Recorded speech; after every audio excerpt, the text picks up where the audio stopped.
Bir satıcı mən isə müştərisi, İlk görüşdə oldum onun dəlisi.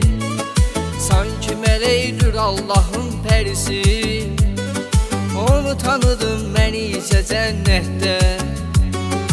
Baxışların cəlb edicidir canan, Mən olmuşam gözlərinə heyran.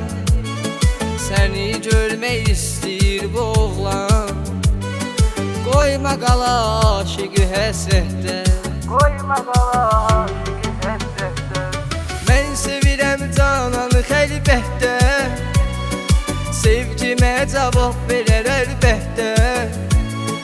Sanki işıqlı qoca dünyada, Mən gəzirəm gecələri zülmətdə. Mən sevirəm cananı xəlbətdə, Sevgimə cavab verər əlbəttə. Sanki işıqlı qoca dünyada, Mən gəzirəm gecələri zülmətdə.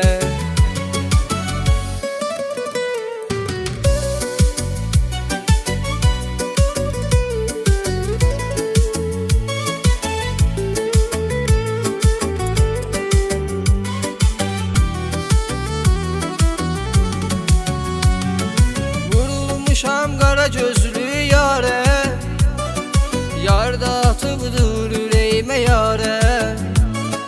Həkim tapdı xəstəliyimə çarə, Səndədir çarə bu məhəbbətdə.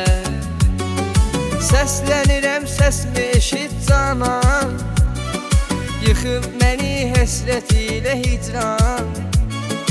Saç deyirəm çevriləydi devran, Yenə yazılardın mənə qismətdə. Yenə yazılardın mənə qismətdə. Mən sevirəm cananı xəlbətdə, Sevgimə cavab verər əlbəttə.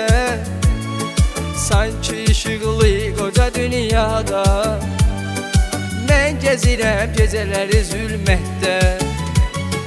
Mən sevirəm cananı xəlbətdə, Sevgimə cavab verər əlbəttə. Sanki işıqlı qoca dünyada, Mən gəzirəm gecələri zülmətdə.